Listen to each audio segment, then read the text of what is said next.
আসসালামু আলাইকুম। সকলকে শুভেচ্ছা জানিয়ে শুরু করছি। আজকে আমি আপনাদের সামনে হাজির হয়েছি একটি ছোট্ট প্রশ্ন নিয়ে, যে প্রশ্নটি আমাকে প্রতিনিয়ত শুনতে হয়। আমার চেম্বারে যারা আসেন তাদের কাছে আমি শুনি, প্রশ্নটি আমি ফোনে পাই, মেসেঞ্জারে পাই, এবং আমাদের ভিতরে অনেক বেশি এটা নিয়ে একটা জিজ্ঞাসা আছে যে আমরা কি করতে পারি।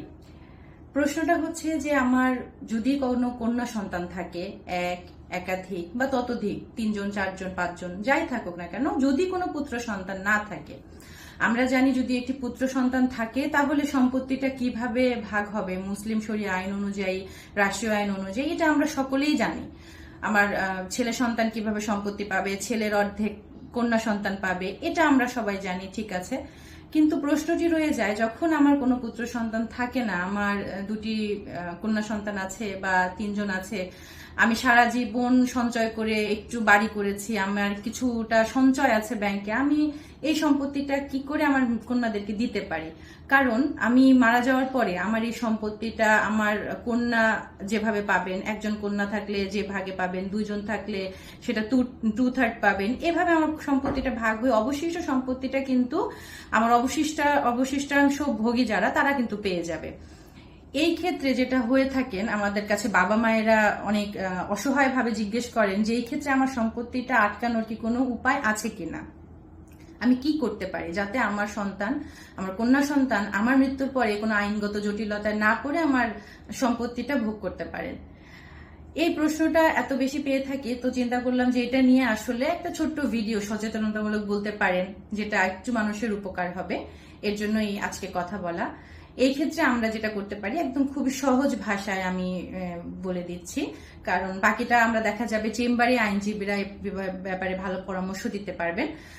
সেটি হচ্ছে যে আমার যখন কোনো কন্যা সন্তান থাকবে, আমার কোনো পুত্র সন্তান থাকবে না, আপনি চাইলে রাষ্ট্রীয় আইনগতভাবে আপনি বেঁচে থাকা অবস্থায় আপনার সম্পত্তিটাকে আপনি নিজে ইচ্ছে মতো যা খুশি তাই করতে পারেন।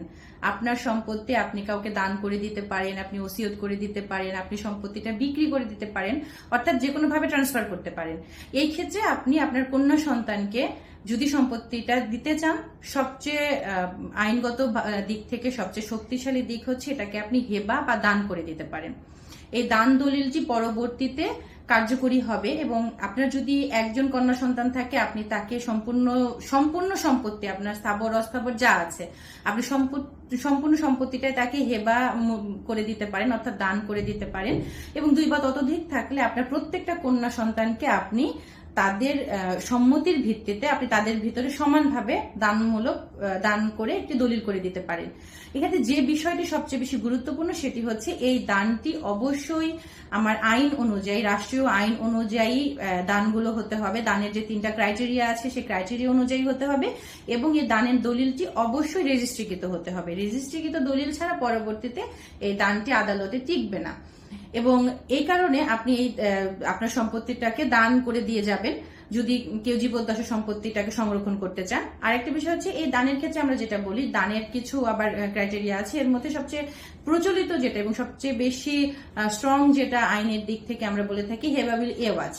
এই হেবাবিল এওয়াজটা আপনি যদি করে দিয়ে যান, এটাকে, এই দলিলটাকে বিক্রয় দলিলের সমমূল্য ধরা হয়, এবং পরবর্তীতে এই হেবাবিল এওয়াজের ক্ষেত্রে আর অগ্রক্রয়ের মামলাটা আদালতে টেকে না, যদি আপনার ওই দলিলটা রেজিস্ট্রিকৃত থাকে এবং আপনি সকল নিয়ম মেনে যদি আপনি এই দান দলিলটা করে থাকেন।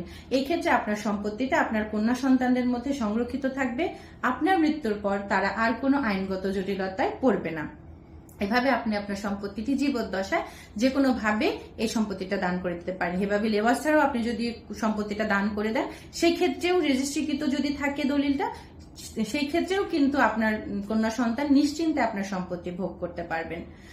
তো এই ছিল আমার আজকের ছোট্ট ভিডিও। আপনারা যারা আমার কাছে বারবার প্রশ্ন করেন, আমি চেষ্টা করেছি খুব সহজ ভাবে জাস্ট এই পয়েন্টটাতে, একটা ছোট্ট প্রশ্ন যেটা আসে আমার কাছে, সেই প্রশ্নের একটা সহজ সমাধান ব্যাখ্যা দেওয়ার জন্য।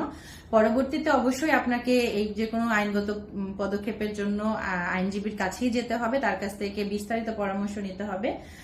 আর সবার আগে বলবো যে আইন জানুন, আইনের সাথেই থাকুন, নিরাপদ থাকুন।